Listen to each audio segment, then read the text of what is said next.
আসসালামু আলাইকুম বন্ধুরা, কেমন আছেন আপনারা? আশা করি সবাই ভালো আছেন। আলহামদুলিল্লাহ, আমি অনেক ভালো আছি। আবারও একটি নতুন ভিডিও নিয়ে আপনাদের সঙ্গে চলে এসেছি মিজানুর রহমান আজারি ওয়াজ। যারা যারা মিজানুর রহমান আজারি ওয়াজ শুনতে ভালোবাসেন তারা শেষ পর্যন্ত ভিডিওটা দেখতে থাকবেন। আশা করি ভালো লাগবে। যদি ভালো লাগে ভিডিওটি একটি লাইক, কমেন্ট ও শেয়ার করবেন প্লিজ বন্ধুরা। চ্যানেলটি সাবস্ক্রাইব করে পাশে থাকবেন বন্ধুরা। ভালো থাকবেন। এই সূরা তেলাওয়াত যারা করবে তাদের অনেক ফাজিলাত। এক নাম্বার ফাজিলাত হচ্ছে এই সূরাটা মানিআতুন মিন আযাবিল কবর। এই সূরা যারা তেলাওয়াত করবে তাদের কবরের আযাব হবে না। কবরে যাওয়া লাগবে কি লাগবে না? যাওয়া লাগবে না। কার কার হাত তোলেন? একজনও নাই। সবাই কবরে যাবেন। একদিন মাটির ভেতরে হবে ঘরে মন আমার, কেন বান্ধ দালান ঘর? প্রাণ পাখি উড়ে যাবে পিঞ্জর ছেড়ে, ধরা ধামে সবই রবে তুমি যাবে চলে।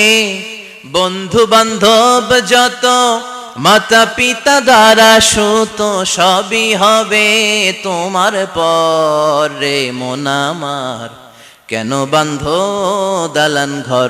একদিন মাটির ভেতরে হবে ঘরে মন আমার, কেন বান্ধ দালান ঘর? চিল্লায় বলেন ঠিক কিনা?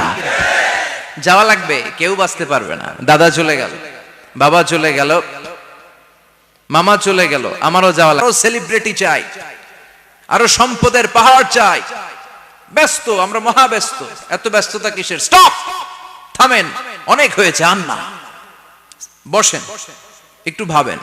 দাদা চলে গেল, বাবা চলে গেল, মামা চলে গেল, আমাকেও চলে যেতে হবে। মাঝে মাঝে কবরস্থানে যাবেন, যে একটু দেখবেন এই কবরস্থানে শিশুরা শুয়ে আছে, কিশোররা শুয়ে আছে, আপনার মতো তাগড়া যুবকরা শুয়ে আছে, ওদেরও রক্ত গরম ছিল আপনার মতো। আজ ওরা নাই, সব শেষ। আপনাকেও যেতে হবে। এই কবরে আমাদেরকে যেতে হবেই। কবরের প্রশ্নের উত্তর দিতে হবে। চিল্লায় বলেন ঠিক কিনা? কবরে প্রথম প্রশ্ন করা হবে, মার রব্বুক, তোমার রবের নাম কি? আমাদের রব কে? ওমা দীনুক, তোমার ধর্মের নাম কি? আমাদের ধর্মের নাম কি? বিশ্বনবীর চেহারা দেখিয়ে বলা হবে, এই লোকটাকে তুমি চিনো কিনা? চিনি না আমরা? চাঁদের চেয়ে সুন্দর তুমি, নবী আমার কমলিহি ওয়ালা, দু জাহানের বাদশাহ তুমি, প্যারা নবী সাল্লাল্লাহু আলা, দু জাহানের বাদশাহ তুমি, প্যারা নবী সাল্লাল্লাহু আলা, চাঁদের চেয়ে সুন্দর তুমি, নবী আমার কমলিহি ওয়ালা। সুবহানাল্লাহ পড়ে। আমাদেরকে জিজ্ঞেস করা হবে, রব কে? বলবো আল্লাহ। ধর্ম কি? বলবো ইসলাম। এই লোকটারে চিনো নাকি? আমরা বলবো চিনি, আমাদের প্রাণের নবী মুহাম্মদ সাল্লাল্লাহু। তিনটা প্রশ্নের উত্তর করতে পারলে এডিশনাল আরেকটা প্রশ্ন, ওমা ইলমুক। এই তিনটা প্রশ্নের উত্তর জানলা কেমনে? নকল করছো নাকি? বাংলাদেশে নকল আছে না নাই? কোথায় নকল করে? হ্যাঁ, কিছু লিজেন্ড আছে দেখি, একেবারে জামার ভিতরে নকল, টুপির ভিতরে নকল, স্কেলের ভিতরে নকল, মৌজার ভিতরেও নকল। আছে না নাই? কথা বলেন। ফেরেশতারা বলবে, তুমি তিনটা প্রশ্নের উত্তর করলে কি করে? আপনাকে বলতে হবে, আমি কোরআন থেকে শিখেছি, আমি হাদিস থেকে জেনেছি। চিল্লায় বলেন ঠিক কিনা? তখন ফেরেশতারা বলবে, আহলান ওয়া সাহলান, মারহাবান, কংগ্রাচুলেশন, তুমি উত্তর করতে পেরেছো। ইফসাহু লাহু কবরুহু ৭০ যিরান, আপনার কবরটারে ৭০ হাত লম্বা বানিয়ে দেয়া হবে। ইফতাহু লাহু বাবুন ইলাল জান্নাহ, জান্নাতের দিকে দরজা করে দেয়া হবে। ইউলবাসু মিন লিবাসিল জান্নাহ, জান্নাতের পোশাক পরিয়ে দেয়া হবে। আর বলা হবে, নাম কানাউ মিল আরুস, বাসর রাতে কনেকে নিয়ে বর যেমনি শান্তির ঘুম, আরামের ঘুম দেয়, তুমিও ঘুম দাও, ঘুমাও। You should get some sleep now, you are very tired man, ঘুমাও, অনেক হয়েছে, ঘুমাও। তোমার এই ঘুম কেউ ভাঙাবে না, ইসরাফিলের সিঙ্গার ফুৎকার ছাড়া। আল্লাহ লম্বা ঘুম যেন দিতে পারি, তৌফিক দাও। আর যারা ইসলাম বিরোধী, কোরআন বিরোধী, বিশ্বনবী বিরোধী, তাদেরকেও প্রশ্ন করা হবে, তোর রব কে? মার রব্বুক, সে বলবে লা আদরি, আমি কিছু জানি না, আমি মাফ চাই, দোয়াও চাই। কথা কন, জানি না, আমি কিছুই মনে করতে পারছি না, আমি কিছু জানি না, আমার ধর্ম নাই, কর্ম নাই, আমার ধর্ম যার যার, উৎসব সবার। আমার কোনো ধর্ম টর্ম নাই, আমার কোনো নামাজ রোজা নাই, আমার কোনো রব নাই। দ্বিতীয় প্রশ্ন, ওমা দীনুক, তোর ধর্মের নাম কি? সে বলবে ধর্ম কি আমি জানি না, আমি ধর্মরে গালি দিতাম, আমি দুনিয়া ইসলাম রে বাস দিতাম, আমি আলেম ওলামাদের বিরোধিতা করতাম, আর শাহবাগের মঞ্চে উঠে ভাষণ দিতাম। আছে না নাই? সব গুমর ফাঁস হয়ে যাবে, ইয়াউমুত তাকাবুন। এরপর বিশ্বনবীর চেহারা দেখিয়ে বলা হবে এই লোকটার চিনো নাকি? সে বলবে চিনি না, তবে আমার বন্ধুরা তার বিরুদ্ধে ব্লগে লিখতো, আমিও ব্যাড ব্যাড কমেন্টস করে দিতাম, এই লোকটার বিরুদ্ধে আমি কার্টুন বানাতাম, এই বিশ্বনবীর বিরুদ্ধে আমি কথা বলতাম। চিল্লায় বলেন ঠিক কিনা? ফেরেশতারা বলবে লা দারাইতা ওয়ালা তালাইতা, তুই তো কিছুই পারলি না, তুই তো কপাল পোড়া। ফায়ুত্রাকু বিমাতারিকা মিন হাদিদ, লোহার হাতুড়ি দিয়ে পিটিয়ে ওর মাসেলগুলো থেতলে ফেলা হবে। ওয়া ইউকালু লিল আরদি ইলতাইমি, কবরের দুই পাশের মাটিরে বলা হবে চাপ দে, এমন চাপ দিবে ফাতাখতালিফা আদলাউহু, ডান পাশের পাজরের হাড়টি বাম দিকে ঢুকে যাবে, বাম পাশের পাজরের হাড়টি ডান পাশে ঢুকে যাবে। কিয়ামত পর্যন্ত এই মারামারি চলবে। আল্লাহ এরকম ভয়ঙ্কর পরিস্থিতি থেকে আমাদেরকে বাঁচাও। ওই কবরের আযাব থেকে বাঁচার দরকার আছে না নাই? বিশ্বনবী বললেন যে ব্যক্তি রাত্রিবেলায় সূরাতুল মুলক তেলাওয়াত করবে তার কবরের আযাব হবে না। ইন্না হাযিহি সূরাতুন আযীমা মানিআতুন মিন আযাবিল কবর। এই সূরাটা এমন সূরা, সাধারণ কোন সূরা না। এই সূরাতুল মুলক যে রাত্রিবেলায় তেলাওয়াত করবে তার কবরের আযাব থেকে তারে বাঁচিয়ে দিবে কে? নাম্বার 1 ফাজিলাত, স্ট্যাটাস, মনে থাকবে তো? 2 নাম্বার স্ট্যাটাস, শাফাআত লি সাহিবিহা। এই সূরাটা, এই সূরার তেলাওয়াতকারীর জন্য কিয়ামতের দিন সুপারিশ করবে। কোরআন সুপারিশ করবে, চারটেখানি কথা না। কোরআন যদি আপনার বিরুদ্ধে দাঁড়ায় আপনার জান্নাত ক্যান্সেল, আর কোরআন যদি আপনার ব্যাপারে আল্লাহর কাছে রেকমেন্ডেশন করে জান্নাত আপনার জন্য ওয়াজিব করে দিবে কে?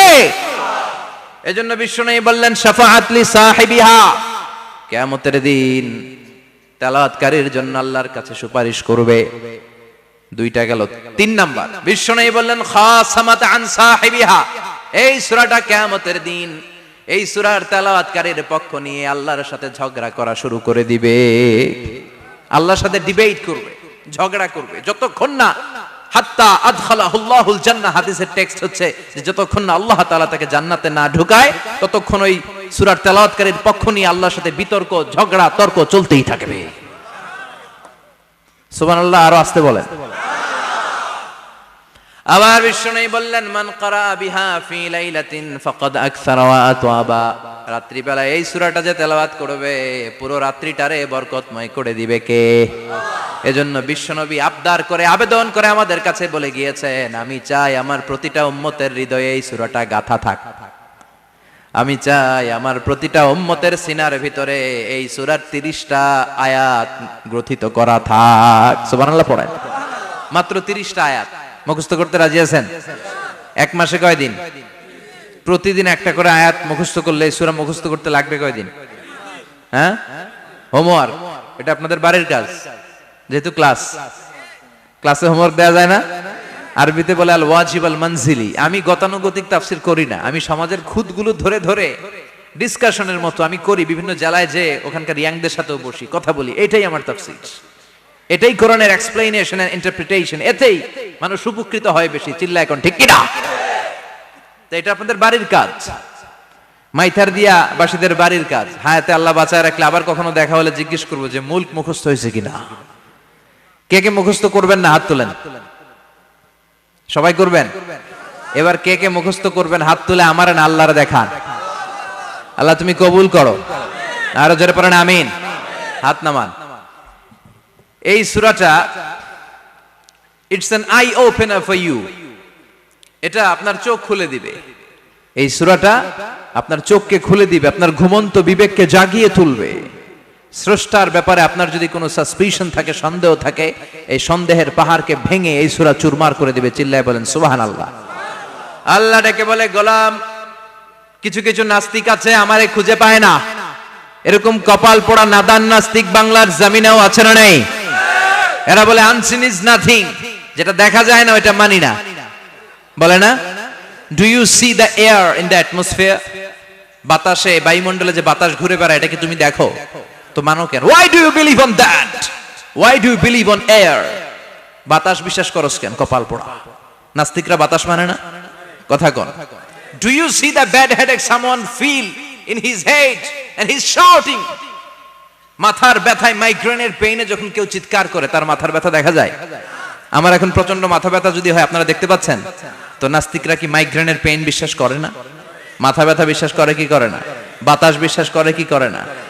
কয় আনসিন ইজ নাথিং, যেটা দেখি না ওটা বিশ্বাস করি না, কপাল পোড়া। আল্লাহ ডেকে বলে, গোলাম আমার সৃষ্টির দিকে তাকা, আকাশের দিকে তাকা, বাতাসের দিকে তাকা, সাগরের দিকে তাকা। সাগরের মধ্যে আমি আল্লাহ আছি না নাই? বিশাল বড় বড় পাহাড়ের দিকে তাকা, ঝর্ণার দিকে তাকা, ঝর্ণার মধ্যে আমি আছি না নাই? ঝর্ণা ঝর্ণা ঝর্ণা রে, বলনা বলনা বলনা রে, কার বিরহে পাগল পাড়া তুই, কার মিলনে ফুল ফসলে ভরা রে তোর দুকুল বই, কার মিলনে ফুল ফসলে ভরা রে তোর দুকুল ভই। ঝর্ণা ঝর্ণা ঝর্ণা রে, বলনা বলনা বলনা রে, কার বিরহে পাগল পাড়া তুই। সুবহানাল্লাহ পড়েন। ঝর্ণার দিকে তাকাও, সাগরের দিকে নজর করে দেখো, বিশাল পাহাড়ের দিকে নজর করে তাকাও, ওই পাহাড়ের মধ্যে আল্লাহরে খোঁজে বাবা, চিল্লায় বলেন ঠিক কিনা? এদিন ইমাম আবু হানিফার হাতে হাত রেখে শাহাদা বাক্য পাঠ করেছে, সুবহানাল্লাহ পড়েন। ঝিনুকের ভেতর লুকিয়ে থাকে যেমন মতি, ঝিনুকের ভেতর লুকিয়ে থাকে যেমন মতি, কালমা শাহাদাতে আছে আল্লাহর জ্যোতি, কালমা শাহাদাতে আছে আল্লাহর জ্যোতি। সুবহানাল্লাহ পড়েন। এই জ্যোতি যার হৃদয়ে একবার টাচ করে তার জন্য জান্নাতকে খুলে দেয় কে? এজন্য এই সূরা পড়লে নাস্তিকরা নাস্তিক থাকবে না। নাস্তিকদের জন্য এখানে আল্লাহ মেডিসিন দিয়েছেন, কিছু ডোজ দিয়েছেন। আলহামদুলিল্লাহ পড়েন। এই সূরা থেকে আমরা কিছু সময় কথা শুনবো, শুনতে রাজি আছেন তো? সূরার নাম চিল্লায় বলেন কি নাম? মুলক। মুলক মানে কি? মুলক মানে রাজত্ব, মুলক মানে ক্ষমতা, মুলক মানে পাওয়ার, মুলক মানে কিংডম, মুলক মানে সভরেইনটি। সুবহানাল্লাহ পড়েন। রব্বুল আলামিন বলেন, তাবারাকাল্লাযী বিয়াদিহিল মুলকু ওয়া হুয়া আলা কুল্লি শাইইন কাদির। সুমহান সেই সত্তা যার হাতে ক্ষমতা আর তিনি সব বিষয়ে ক্ষমতাশীল। সুবহানাল্লাহ। তাবারাকাল্লাযী বিয়াদিহিল মুলক, মহামহিম সে সত্তা, সুমহান সে সত্তা, বিয়াদিহিল মুলকু যার হাতে ক্ষমতা। ক্ষমতা কার হাতে? চিৎকার করে বলতে হবে, কার হাতে? নাকি আমাদের হাতে? না সরকারের হাতে, পুলিশের হাতে, র্যাবের হাতে, মাশরাফির হাতে, হিরো আলমের হাতে? ক্ষমতা কার হাতে? ক্ষমতা শুধুমাত্র একজনের হাতে। চিল্লায় বলেন তিনি কে? আল্লাহর হাতে ক্ষমতা, আর তিনি হচ্ছেন সকল ক্ষমতার উৎস, centre of the all powers. সব ক্ষমতার উৎস কে? নাকি জনগণ? আমরা কিন্তু এটাই শিখি, এদেশে আমাদেরকে রাষ্ট্রীয় ভাবে শিখানো হয়, এটা রাষ্ট্রীয় কুফরি। সকল ক্ষমতার উৎস জনগণ নয়, সকল ক্ষমতার উৎস কে? উনি ক্ষমতার উৎস, তিনি ক্ষমতাশীল, মহা ক্ষমতাধর, তার ক্ষমতার সাথে কারো তুলনা হয় না। আমাদের কি ক্ষমতা আছে? কথা বলেন। বল্লা পোকার কামড় খাইছেন? হ্যাঁ, মৌমাছি কামড়াইছে? মৌমাছি কামড়াইলে চিল্লাচিল্লি শুরু করে, তো কি ক্ষমতা আছে আপনার? বল্লা কামড় মেয়েরা দেয় দৌড়, ওটা ধরে যে মার মইটাও পারি না। কুত্তায় কামড়াইলে আমরা কুত্তারে কামড়াইতেও পারি না। কথা বলেন। আমরা নাকি ক্ষমতার মালিক। পিছন থেকে কেউ যদি বলে হুজুর সাপ, মজা করে বলছি, এতই ভয় পাইছি। আসলে যদি ফস করে আসতো সব দৌড়। স্লোগান দেওয়ার বেলায় লিল্লাহে তাকবীর, আল্লাহু আকবার, আমার ভাই তোমার ভাই, কাপায় ফেলামো নামায় ফেলামো। কথা বলেন। আর যদি পেছন থেকে কেউ আওয়াজ করে বলে সাপ, দৌড়। আপনারা কি দৌড় দিবেন? আমরা এদিক দিয়ে দৌড় দিব। কথা কন। চাচা আপন প্রাণ জীবন বাঁচানোর জন্য ভয়ে পাগল। সাপ লাগবে না, বাবা ব্যাং চিনেন? মাইথার দিয়ে নাই বোধহয়। আছে আছে। কি করে? খালি লাফায়। 10টা ভাওয়া ব্যাং যদি ছেড়ে দেওয়া হয় স্টেজে 2টা আর বাকি 8টা এদিকে, ভাওয়া ব্যাং আর কি লাভ দিবে? এরসে লাফালাফি শুরু করবো আমরা। কথা বলেন। আর আমরা দাবি করি আমরা ক্ষমতার উৎস। কোনো ক্ষমতা নাই। একবার ডায়রিয়া হলে 3 বার টয়লেটে গেলে আর চেহারার দিকে তাকানো যায় না, কারে মাফ করে দে, আই মরে যাইও, আই হাইতান্ন, আছে না নাই? তো পারবেন না কেন? আপনি না ক্ষমতার উৎস, আপনি না ক্ষমতার উৎস। আরে আপনার তো কোনোই ক্ষমতা নাই। খুলিকাল ইনসানু দাঈফা, মানুষকে দুর্বল থেকে দুর্বল করে তৈরি করেছে কে? এজন্য রাব্বুল আলামিন বলেন, তাবারাকাল্লাযী বিয়াদিহিল মুলকু ওয়া হুয়া আলা কুল্লি শাইইন কাদির। সুমহান সেই সত্তা যার হাতে ক্ষমতা। চিল্লায় বলেন, ক্ষমতা কার হাতে? আমাদের হাতে কোনো ক্ষমতা নাই। আমরা হলাম দুর্বল। আমরা কি? দুর্বলের ঘরের দুর্বল। আমরা যখন জন্মেছিলাম দুর্বল। আমার ছোট্ট একটা মেয়ে আছে, আমি অবাক হয়ে থাকি যে আমিও তাইলে ছোটবেলায় এরকম ছিলাম, না খাওয়ালে খেতে পারে না, পেশাব পায়খানা করে, ঘর নষ্ট করে, বমি করে, দাঁড়াতে পারে না, শুইতে পারে না, লালা পড়তে থাকে, ক্লিন করতে হয়, সব সময় তাকে আল্লাহর আদেশে দেহে ঢুকে, আল্লাহর আদেশে বের হয়ে যায়, ঠিক কিনা? এই যে ছোট্ট বাচ্চাটার দেহের ভিতরে যে রুহু ঢুকলো, কে দিল? 120 দিনের আগে মানব শিশুর দেহের ভিতরে কিন্তু রুহের ফুৎকার হয় না। সহিহ বুখারীর বর্ণনা 40 40 40, 3 কত কথা বলেন? প্রথম 40 থাকে নুতফা, তারপরের 40 হয় আলাকা, তারপরের 40 হয় মুদগা, sperm drop, blood clot and then the little flesh. ছোট্ট নাপাক পানি ছিলাম, শুক্রাণু ছিলাম আমরা। কি ছিলাম? শুক্রও ছিলাম না, শুক্রাণু, শুক্রের অণু। এক ফোঁটা শুক্রের মধ্যে 20 কোটি অণু থাকে, ওই 20 কোটির একটা ছিলাম আমি আর আপনি। সুবহানাল্লাহ, বাড়িতে গিয়ে বলেন। ডিম্ব আমরা ছিলাম না, আমরা ছিলাম ডিম্বাণু। ডিম্বের এই ডিম্বাণু আর শুক্রাণু দুইটা মিলে আল্লাহ আমাদেরকে বানায় ফেললেন জাইগট, সেখান থেকে এমব্রয়ো, তারপরে আস্তে আস্তে ইনিশিয়াল স্টেজগুলো শেষে একটার পর একটা স্টেজ পার করে তিনি আমাদেরকে বানালেন আলাকা, সেখান থেকে মুদগা। আমাদের দেহের ভেতরে তিনি স্কেলিটন ভরে দিলেন, কঙ্কাল, মাথার স্কাল দিলেন, খুলি দিলেন, নাক কান গলা দিলেন, আমার রেসপিরেটরি সিস্টেম চালু করে দিলেন। কত ছোট ছিলাম আমি, ক্ষুদ্র ছিলাম আমি। ফালয়ানজুরিল ইনসানু মিম্মা খুলিকা, খুলিকা মিম্মাইন দাফিক। মানুষের উচিত তার সৃষ্টি প্রক্রিয়ার দিকে নজর করে তাকানো। বাবার পিঠ থেকে সবেগে নির্গত হওয়া পানি দিয়ে মায়ের পেটে তোমারে ঢুকায় দিল কে?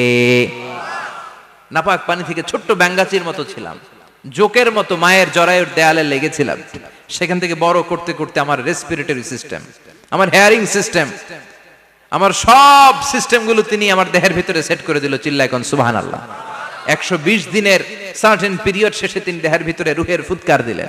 দেয়া মাত্রই আমার রুহুতে ধপ ধপ ধপ শুরু হয়ে গেছে। ওই যে ধপ ধপ শুরু হয়েছে, আজও থামে নাই। এই ধপ ধপ থামলে বাঁচবেন? দম ফুরাইলে আমরা ঠুস হয়ে যাবো, ঠিক কিনা? হায় রে মানুষ রঙিন ফানুষ, দম ফুরাইলে তবু তো ভাই কারোরই নাই একটুখানি। হায় রে মানুষ রঙিন ফানুষ, রঙিন ফানুষ, হায় রে মানুষ। সুবহানাল্লাহ বলেন। সে আল্লাহ বললেন, গোলাম, জীবন আর মরণের মাঝখানে আমি তৈরি করেছি রুহু। পৃথিবীর বিজ্ঞানীরা সব বানাতে পারে, কম্পিউটার বানাতে পারে, প্লেন বানাতে পারে, হেলিকপ্টার বানাতে পারে, রকেট বানাতে পারে, কিন্তু গোটা বিশ্বের সব বিজ্ঞানীরা মিলে কি রুহু বানাতে পারে নাকি? কথা বলেন। গত বছর সোফিয়া নামে একটা রোবট আসছিল না? কথা কন। ওটা মাথা উঁচু করে নিচু করে কথা বলতে চায়, মানুষের মতো হতে চায়। আসলে কি মানুষ? ওটার মধ্যে কি রুহু আছে? রুহু বানাইতে পারবে কেউ? এই রুহু নিয়ে যে কত গবেষণা, মুমূর্ষ রোগীদের উপর গবেষণা চালিয়েছে অনেক। বুলেট প্রুফ গ্লাসের ভিতরে মুমূর্ষ রোগীকে রেখে রেখে তারা চেক করতে চেয়েছে আমেরিকান বিজ্ঞানীরা যে রুহু কোন দিক দিয়ে বের হয়। তারা ওজন করে দেখে, মানুষ মরে গেলে কোন লাশের ওজন বেড়ে যায়, কোন লাশের ওজন কমে যায়। যেটাতে কমে গেছে 2-1 কেজি কমে যায়, তার অবাক। কিরে, আগে ছিল 80 কেজি, এখন হইছে 78 কেজি, তার মানে 2 কেজি না, এটাই রুহু। এটাই কি? এটা হচ্ছে গবেষণার ধাপ। অনেকগুলো মডিউল তারা আনে, অনেক মুমূর্ষ রোগীকে গ্লাস ফিটিং করা, ইন্টেনসিভ কেয়ারে রেখে তারা অবজার্ভ করে, আর অক্সিজেন মাস্ক খুলে দিয়ে তারা দেখে যে লোকটা ছটফট করে কিভাবে মরে। মরার আগে ওজন মাপ ছিল 80 কেজি, মরে গেছে পরে আবার ওজন দিয়ে দেখে 78 কেজি। কমছে কয় কেজি? বিজ্ঞানে কয় পাইছি। সবাই কয় কি পাইছো? কয় রুহু। কই পাইলেন? কয় আগে 80, এখন 78, 2 কেজি। রুহুর ওজন কয় কেজি? তো বিজ্ঞানীদের সিস্টেম হচ্ছে যে কোনো একটা বিষয়ের উপর গবেষণা চালালে তারা পূর্ণাঙ্গ ডিসিশনে পৌঁছতে পারে না। They couldn't jump to the final conclusion just on one module, based on one module, they can't do it. তাদের অনেকগুলো মডিউল আনতে হয়। তারা আবার নমুনা আনলো আরেকটা, মুমূর্ষ রোগী, অক্সিজেন চেম্বার লাগানো, মাস্ক লাগানো, এটা খুলে ফেললে মরে যাবে। বুলেট প্রুফ করা গ্লাসের ভিতরে ঢুকিয়ে, এটার ওজন মাপ, এটার ওজন 60 কেজি। এবার মাস্ক খোল, মাস্ক খুলছে ছটফট ছটফট করে, এটা শেষ। এবার মাপ দেখ, এবার মাইপা দেখা গেছে 63 কেজি। কয় কেজি বাড়ছে? এক একটার এক এক সিস্টেম হইতেছে, কোনোটা কমে, কোনোটা বাড়ে, কোনোটা কিচ্ছু হয় না। সবাই কয় তাইলে আপনি রুহু পাইলেন কই? আগেরটা কম ছিল, মনে করছিলেন 2 কেজি কমছে, ওইটাই রুহু, এখন 3 কেজি বাইরে গেছে, মিলাইবেন কি দিয়া? কথা কন। আল্লাহ ডেকে বলে, গোলাম কিয়ামত পর্যন্ত একটার পর একটা মুমূর্ষ রোগীকে বুলেট প্রুফ গ্লাসের ভেতরে ঢুকাতে পারবি, গবেষণা করতে পারবি, মাগার রুহু খুঁজে পাবি না। চিল্লায় বলেন ঠিক কি না? কারণ এই রুহুর মালিক কে? সে আল্লাহ বললেন, আল্লাযী খালাকাল মাউতা ওয়াল হায়াতা লিয়াবলুয়াকুম আইয়ুকুম আহসানু আমালা।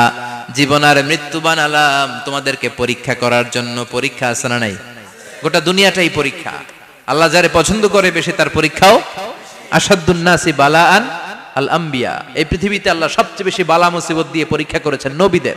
কারণ নবীরা আল্লাহর কাছে কম প্রিয় না বেশি প্রিয়? যেহেতু প্রিয় বেশি, পরীক্ষাও। এজন্য মুমিনের উপর যদি পরীক্ষা আসে, মুমিনের উপর যদি অত্যাচার আসে, মুমিনের উপর যদি ধৈর্যের পরীক্ষা আসে, জেল জরিমানা আসে, মুমিন ওইটারে ভয় পায় না। মুমিন ভয় পায় একজনকে। চিল্লায় বলেন তিনি কে? কারণ আল্লাহর ঘোষণা, ওয়ালা তাহিনু ওয়ালা তাহজানু। ঘোষণাটা কার? ভয় নাই, তোদের চিন্তা নাই। আনতুমুল আ'লাউনা ইন কুনতুম মুমিনিন। তোমরাই বিজয়ী হবা যদি মুমিন হও, যদি মুমিন হও। এজন্য ধৈর্যের পরীক্ষা দিতে হবে, আল্লাহর উপর তাওয়াক্কুল করতে হবে, অত্যাচার আর জুলুম আল্লাহর নামে সহ্য করে যেতে হবে। চিল্লায় বলেন ঠিক কি না? কারণ মুসলিমের সাথে আল্লাহ থাকে। মুসলিমের বদদুয়াকে বিশ্বনবী ভয় করতে বলেছেন। কারণ মুসলিমের বদদুয়ার মাঝে আর আল্লাহর মাঝে পর্দা থাকে। যারা দুনিয়ার বুকে জুলুম করে তাদেরকে ক্ষমতার মসনদ থেকে নামিয়ে দেয় কে? আর যারা মজলুম হয়, যাদের রক্ত দিয়ে জমিন ভেজে, তাদেরকে জমিনের ক্ষমতা দিয়ে দেয় কে?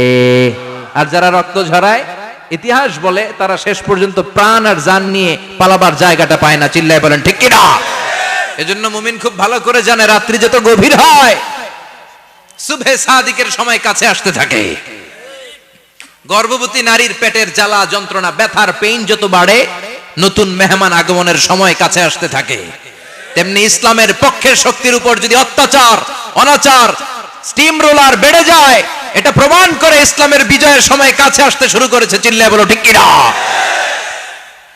এজন্য রাব্বুল আলামিন ডেকে বলেন, গোলাম লিয়াবলুয়াকুম আইয়ুকুম আহসানু আমালা।